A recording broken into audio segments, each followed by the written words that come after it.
প্রিয় শিক্ষার্থীবৃন্দু, আসসালামু আলাইকুম। আজকে আলোচনা করব নবম ও দশম শ্রেণীর বাপ সম্প্রসারণ। নাম্বার 1, অন্যায় যে করে অন্যায় যে সহে তব গিনা যেন তারে তৃণ সমদ হয়। মূল বাপ, অন্যায়কারী অন্যায় সহ্যকারী নিঃসন্দেহে সমান অপরাধী। সম্প্রসারিত বাপ, অন্যায়কারী অন্যায় সহ্যকারী অন্যায়কে প্রশ্রয় দানকারী সমান অপরাধী। অন্যায় নিঃসন্দেহ একটি খারাপ জিনিস। যারা অন্যায় করে বা যারা অন্যায় সহ্য করে বা যারা অন্যায়কে প্রশ্রয় দেয় সবাই কিন্তু আইনের চোখে অপরাধী। অন্যায়কারী যতই শক্তিশালী হোক না কেন আমাদের কি করতে হবে? কঠোর হস্তে অন্যায়কারীকে দমন করতে হবে। আমরা যদি যে অন্যায়কারী যতই শক্তিশালী হোক তাকে যদি আমরা প্রতিবাদ না করি তাহলে সমাজের মধ্যে অন্যায় বাড়তে থাকবে। অরাজকতা, বিশৃঙ্খলা, হাইজ্যাকিং, ছিনতাই, দুর্নীতি এগুলো বাড়তেই থাকবে। সমাজ থেকে শান্তি একেবারেই চলে যাবে। ক্ষমা নিঃসন্দেহে একটি মহৎ গুণ। কোনো মানুষ যদি অন্যায় করে তাকে আমরা ক্ষমা করে দেওয়া উচিত। ক্ষমা আমরা তখনই করব কোনো মানুষ মনে করো জীবনে কোনো দিন অন্যায় করেনি, হয়তো বা রাগের বশতে জাস্ট একবার অন্যায় করে ফেলেছে, তাকে আমরা ক্ষমা করে দিব। কিন্তু কোনো মানুষ ছোটো ছোটো অন্যায় বারবার করতেছে, তাকে যদি আমরা ক্ষমা করে দেই তাহলে ছোটো ছোটো অন্যায় করতে করতে তার সাহস বেড়ে যাবে, এক সময় অনেক বেশি অন্যায় করবে, সমাজের মধ্যে অন্যায় বাড়তেই থাকবে। তাই সহজে বলা যায় অন্যায়কারী মানে যে অন্যায় করে আর যে অন্যায় সহ্য করে এবং যারা অন্যায়ের সময় মানে চুপ থাকে এবং যে অন্যায় করে তাকে সাপোর্ট করে সবাই অপরাধী। মনে করো তোমাদের অনেক বন্ধু বান্ধব আছে, ওরা ছোটো ছোটো অন্যায় করতেছে, তোমরা চুপ থাকলা বা প্রতিবাদ করলা না, তাহলে দেখা যাবে যে ছোটো ছোটো অন্যায় করতে করতে এক সময় বিশাল বড় ধরনের অন্যায় করে ফেলবে। এর ফলে কি হবে? সমাজের মধ্যে অরাজকতা, বিশৃঙ্খলা বাড়তেই থাকবে।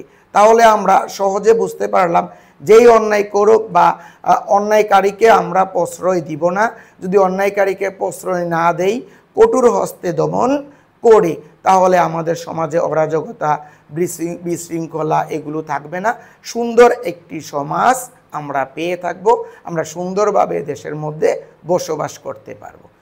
নাম্বার 2, আপনি আচুরি ধর্ম শিখাও অপরে। মূল বাপ, কোনো ব্যক্তি নিজে খারাপ, যার মধ্যে কোনো ভালো গুণ নেই, সে যদি অন্যকে উপদেশ দেয় ভালো হওয়ার জন্য, তাহলে এই উপদেশ কোনো কার্যকর হয় না। সম্প্রসারিত ভাব, আমাদের সমাজে এমন অনেক মানুষ আছে যাদের মধ্যে কোনো ভালো গুণ নেই, তারা কি করে? বিভিন্ন মানুষকে ভালো হওয়ার উপদেশ দেয়। এর ফলে কি হয়? যারা খারাপ মানুষ তারা অন্য কোনো মানুষকে উপদেশ দেয় ভালো হওয়ার জন্য, তাহলে এই উপদেশটা তো আসলে কেউ গ্রহণ করবে না। অন্য মানুষকে পরিবর্তন করার জন্য উপদেশ দেওয়ার আগে নিজেকে আগে পরিবর্তন করতে হবে। নিজেকে পরিবর্তন না করলে কোনো মানুষ তার উপদেশ গ্রহণ করবে না। যেমন দেখো, কোনো মানুষ মদ খায় বা মাদকদ্রব্য গ্রহণ করে, সে চোর, ডাকাত, ছিনতাইকারী, দুর্নীতিবাজ, এখন যদি সে নামাজ পড়ে না, সে যদি অন্য মানুষকে বলে ভাই আপনি নামাজ পড়েন, তারপরে মাদকদ্রব্য, বিড়ি সিগারেট খাবেন না, কখনোই চুরি করবেন না, দুর্নীতি করবেন না, তাহলে অন্য মানুষ কি তার কথা শুনবে? অবশ্যই শুনবে না। তাহলে যেই গুণটা তোমার নিজের মধ্যে নাই, ওইটা অন্য মানুষকে করার জন্য আহ্বান করবা না বা উপদেশ দিবা না। অন্য মানুষকে উপদেশ দেওয়ার আগে আমাদের কি করতে হবে? নিজেকে পরিবর্তন করতে হবে। এখন আমি যদি নিজে ভালো হই, কখনো খারাপ কাজ না করি, নামাজ পড়ি, সৎ পথে থাকি, মানুষের বিপদে আপদে এগিয়ে আসি, তাহলে আমরা অন্যকে এই কাজগুলো করার উপদেশ দিতে পারবো। এর ফলে কি হবে? অন্যরা এই উপদেশগুলো গ্রহণ করবে। তাহলে সহজ কথা কি? মানুষ খারাপ হইলে খারাপ মানুষের উপদেশ কেউ গ্রহণ করে না, আর মানুষ যদি ভালো হয়, ভালো ক্যারেক্টার হয়, ভালো চরিত্রের হয়, ভালো কাজ করে, সমাজের উন্নয়নমূলক কাজ করে, তাকে সবাই পছন্দ করে এবং তার কথাগুলো সবাই মানে। তাই আমাদের অন্যকে উপদেশ দেওয়ার আগে নিজেকে পরিবর্তন করতে হবে এবং নিজের মধ্যে যেই গুণ নেই অন্য মানুষকে সেটা করার জন্য আহ্বান করা উচিত না। এর ফলে কি? ওই কাজটা কখনোই সাফল্য অর্জন হবে না। নাম্বার 3, গ্রন্থগত বিদ্যা আর পরহস্তে দন, নহে বিদ্যা নহে দন হলে প্রয়োজন। মূল ভাব মানে টাকা পয়সা বা ধন সম্পদ এবং বিদ্যা এইগুলো আমাদের জীবনে অনেক প্রয়োজনীয় বা দরকারি।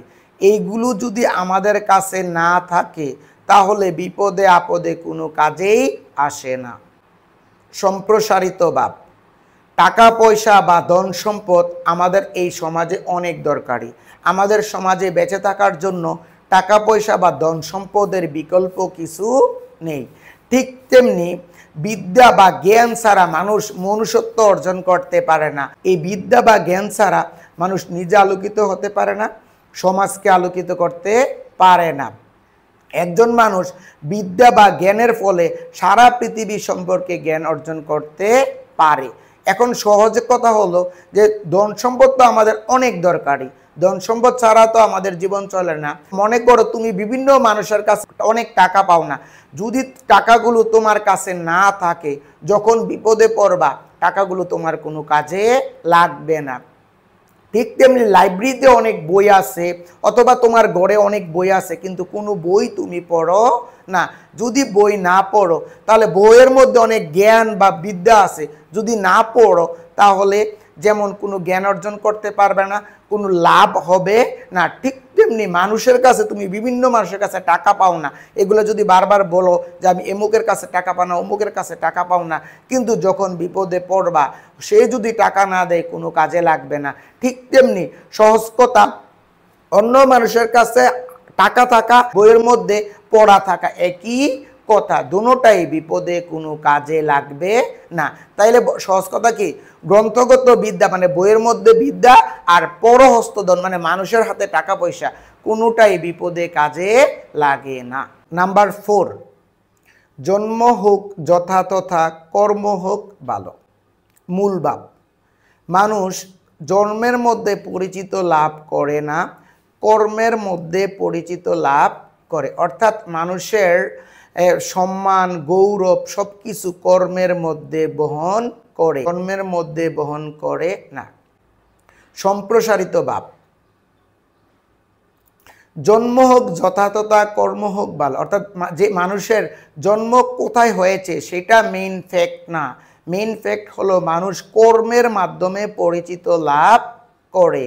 আমাদের সমাজে অনেক মানুষ আছে নর্মাল পরিবারে বা গরিব পরিবারে বা নিচু পরিবারে জন্মগ্রহণ করেছেন, কিন্তু সে কাজের মধ্যে সারা পৃথিবীতে সে পরিচিত লাভ করেছে। আবার অনেক মানুষ আছে উচ্চ পরিবারে জন্মগ্রহণ করেছে, কিন্তু সে একেবারে নিম্ন পর্যায়ে কাজ করে। তাহলে আমরা কিসের মাধ্যমে পরিচিত লাভ করি? মানুষ সম্মান মর্যাদা প্রতিষ্ঠা সব কিছুই মূলত কর্মের মাধ্যমে পরিচিত হয়, জন্মের মাধ্যমে পরিচিত লাভ করে না। আমাদের সমাজে অনেক মানুষ আছেন যারা কি সমাজের মধ্যে প্রতিষ্ঠিত লাভ করেছেন, সমাজের মধ্যে স্মরণীয় বরণীয় হয়ে আছেন, তারা কিন্তু উচ্চ পরিবারে জন্মগ্রহণ করে নাই। কবি Kazi Nazrul Islam, sir Isaac Newton, William Shakespeare, তারা কিন্তু সমাজের উচ্চ শ্রেণীর মানুষের গড়ে জন্মগ্রহণ করে নাই, তারা নিচু পরিবারে জন্মগ্রহণ করেছে, তারা কর্মের মধ্যে পরিচিত লাভ করেছে। দেখো আমরা অনেক ডক্টরের কাছে যাই, ডক্টর কোন বংশের ওইটা কিন্তু আমরা দেখি না। আসলে মানুষ তার পরিচিত একমাত্র লাভ করে কিসের মাধ্যমে? কাজের মাধ্যমে। তাই আমরা সহজ কথা বলতে পারি কে কোন পরিবারে কোন গোত্রে বা কোথায় জন্মগ্রহণ করেছে সেটা কিন্তু মেইন বিষয় না, মেইন বিষয় হলো সে কি কাজ করে। তাহলে আমরা জন্ম কোথায় হয়েছে সেটা মেইন ফ্যাক্ট না, মেইন ফ্যাক্ট হলো মানুষ সমাজের মধ্যে প্রতিষ্ঠিত লাভ করে, সম্মান অর্জন করে, স্মরণীয় বরণীয় হয়ে থাকে একমাত্র কাজের মাধ্যমে। নাম্বার 5, দুর্জন বিদ্বান হলেও পরিত্যাজ্য। মূল ভাব দুর্জন মানে কি? খারাপ লোক, আর বিদ্বান মানে কি? শিক্ষিত লোক। শিক্ষিত লোক যদি খারাপ হয় বা চরিত্রহীন হয় তার থেকে দূরে থাকা উচিত। সম্প্রসারিত ভাব বিদ্যা এবং চরিত্র এই দুইটা আমাদের জন্য অনেক মূল্যবান। বিদ্যা অর্জন করার জন্য মানুষ টাকা পয়সা শ্রম ব্যয় করে এবং দেশ ছেড়ে বিদেশ পর্যন্ত যায় বিদ্যা অর্জন করার জন্য। একজন মানুষ যদি শিক্ষিত হয় সবাই তাকে সম্মান করে, কিন্তু ওই মানুষটাই যদি চরিত্রহীন হয়, খারাপ হয়, তার থেকে সবাই দূরে থাকে। এক কথায় বলা যায় যে একজন মানুষ শিক্ষিত হোক আর অশিক্ষিত হোক আর আধা শিক্ষিত হোক না কেন, সে যদি চরিত্রহীন হয়, সে খারাপ যদি হয়, তার থেকে দূরে থাকা উচিত। এক কথায় আমরা বলতে পারি বিদ্যা মূল্যবান সম্পদ, সে বিষয়ে কোনো সন্দেহ নাই। বিদ্যান মানুষ যদি খারাপ হয়, তার থেকে দূরে থাকা উচিত। কারণ একজন শিক্ষিত মানুষ যদি খারাপ হয়, চরিত্রহীন হয়, সে অশিক্ষিত মানুষের চেয়েও একজন শিক্ষিত মানুষ যে কোনো মানুষকে সবচেয়ে বেশি ক্ষতি করতে পারে। একজন মানুষ দেখ অনার্স মাস্টার্স কমপ্লিট করলো, উচ্চ শিক্ষা অর্জন করলো, সে যদি সমাজের মধ্যে অরাজকতা, বিশৃঙ্খলা, দুর্নীতি, হাইজিকিং, ছিনতাই, বড়দের সাথে খারাপ ব্যবহার করা, শিক্ষকের সাথে খারাপ ব্যবহার করে, তাকে কেউ পছন্দ করে না। দুর্জন মানে কি? খারাপ লোক। এই খারাপ লোককে বিষাদর সাপের মাথার মণির সাথে তুলনা করা হয়েছে। বিষাদর সাপের মাথার মণি অনেক দামি। তুমি যদি মণিটা পাও, অনেক তাড়াতাড়ি বড়লোক হয়ে যাবা, কিন্তু সাপটা কিন্তু দামি না। কারণ কি? তুমি যদি মণি আনতে যাও, সাপটা তোমাকে দংশন করবে, তুমি সাথে সাথে মারা যাবা। ঠিক তেমনি বিদ্যার সাথে সাপের মাথার মণির তুলনা করা হয়েছে, আর চরিত্রের সাথে সাপটাকে তুলনা করা হয়েছে। সহজ কথা কি? একজন মানুষ যতই শিক্ষিত হোক আর যতই উচ্চশিক্ষিত হোক না কেন, সে যদি চরিত্রহীন হয়, তার থেকে দূরে থাকা উচিত। কারণ কি? সে বিষাদর সাপের চেয়েও অনেক বেশি ডেঞ্জারাস। নাম্বার 6, মানুষ বাঁচে তার কর্মে, বয়সের মধ্যে নয়। মূল ভাব, দীর্ঘদিন বেঁচে থেকেও মানুষ যদি কোনো ভালো কাজ না করে, দীর্ঘদিন বেঁচে থাকাই কি অর্থহীন। সম্প্রসারিত ভাব, আমরা পৃথিবীতে আসছি, পৃথিবী ছেড়ে চলে যাব, চলে যাওয়ার আগে এমন কিছু কাজ করা উচিত, মরার পরে মানুষ আমাদেরকে কি করে? স্মরণ করে। আর এমন কোনো কাজ করা উচিত না, মরার পরে মানুষ আমাদেরকে ধিক্কার দেয়। একজন মানুষ মনে করে 100 বছর পৃথিবীতে বেঁচে ছিল, কিন্তু সে কোনো একটি ভালো কাজ করেনি, তাহলে মরার পরে কেউ তাকে কি করবে না? স্মরণ করবে না।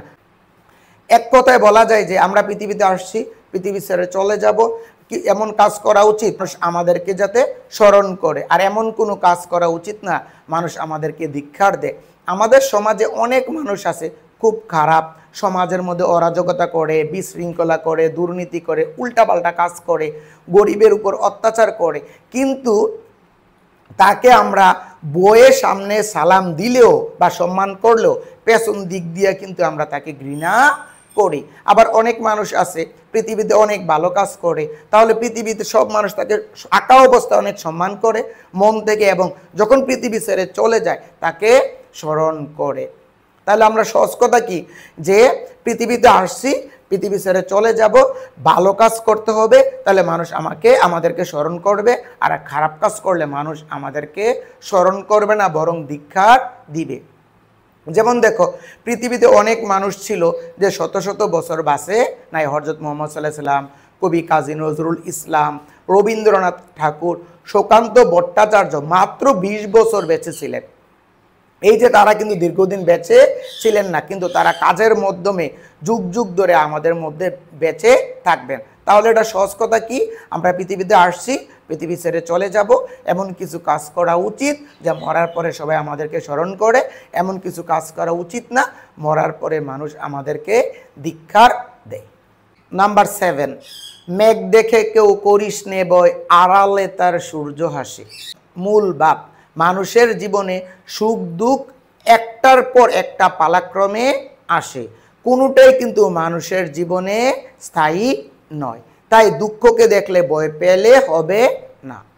সম্প্রসারিত ভাব, সুখ দুঃখ নিয়ে মানুষের জীবন, আমাদের জীবনে সুখ এবং দুঃখ একটার পর একটা আসে। যেমন দেখো, আকাশে যখন কালো মেঘ জমা হয়, দেখলে মনে হয় যে কোনো সময় পৃথিবীটা ধ্বংস হয়ে যাবে। আসলে কিন্তু এই কালো মেঘের আড়ালে সূর্যটা লুকিয়ে থাকে। অর্থাৎ কালো মেঘটা যখন আসবো মনে হয় পৃথিবীটা শেষ হয়ে যাবে, আসলে কিন্তু কিছুই হয় না। অর্থাৎ এই কালো মেঘটার পরে সূর্যটা সারা পৃথিবীকে আলোকিত করে এবং ঠিক তেমনি মানুষের জীবনে সুখ এবং দুঃখ একটার পর একটা পর্যায়ক্রমে আসে। আমরা দুঃখের সময় যদি ধৈর্য হারা হলে চলবে না, ধৈর্য সহকারে যদি আমরা দুঃখটাকে জয় করতে পারি তাহলে কি পাবো? সুখের সন্ধান পাবো। আমরা সব সময় শুধু সুখটাকে গ্রহণ করব, দুঃখটাকে গ্রহণ করব না, সেটা হবে না। দেখো আজকে তোমরা ছাত্রছাত্রী, আজকে যদি তোমরা ভালো করে পড়াশোনা করো, ভবিষ্যতে ভালো একটা রেজাল্ট করবে, ভবিষ্যতে তোমরা ভালো কিছু করতে পারবা। আর যদি পড়াশোনা করতে অনেক কষ্ট লাগে, পড়তে মন চায় না, তাহলে ভবিষ্যতে জীবনে কখনো ভালো কিছু পাবা না। সহজ কথা কি, জীবনে সাফল্য অর্জন করতে হলে কঠোর পরিশ্রম করতে হবে, কষ্ট সহ্য করতে হবে, তাহলে আমরা জীবনে সাফল্য অর্জন করতে পারি। এটা সুন্দরভাবে বানিয়ে লেখো, অর্থাৎ সুখ এবং দুঃখ একটার সাথে একটা সংযুক্ত। দুঃখটাকে গ্রহণ করলে আমরা সুখটা পেয়ে থাকবো, কঠোর পরিশ্রম করলে আমরা জীবনে সাফল্য অর্জন করতে পারবো। আর কালো মেঘ দেখলে ভয় পেলে হবে না, কারণ মেঘের আড়ালেই কিন্তু সূর্যটা লুকিয়ে থাকে। এইটা দ্বারা আরেকটা একটু সহজে বলে দেয় তোমাদের, আরেকটা আছে ভাব সম্প্রসারণ, যে সহে সে রহে। অর্থাৎ কি, যে কষ্ট অর্জন করে সে জীবনে সাফল্য অর্জন করতে পারে, যে কঠোর পরিশ্রম করতে, এইটার মতোই যে কঠোর পরিশ্রম করতে পারে সে জীবনের সাফল্য অর্জন করতে পারে। তোমরা আজকে পড়াশোনা করতেছো, আজকে ভালো করে পড়াশোনা করলে ভবিষ্যৎ জীবন তোমাদের উজ্জ্বল হবে। তোমরা যদি কষ্টটাকে জয় করতে পারো, ভবিষ্যৎ জীবন কি হবে? সার্থক হবে। অর্থাৎ যে সহে সে রয়ে মানে কি, যে কষ্ট করে সেই সাফল্য অর্জন করে। ওইটা একটু বলে দিলাম যাতে একসাথে যেটা আসুক দুটোটা বানিয়ে লিখতে পারো। এই যে সহে সে রহে, এইটা এবং আমি এতক্ষণ যেটা বলেছি, মেঘ দেখে কেউ করিস নে ভয়, আড়ালে তার সূর্য আসে, দুটোটা সেম। তোমরা যেটাই পরীক্ষা আসুক না কেন, দুটোটাই সেম ভাবে বানিয়ে লিখতে পারবা।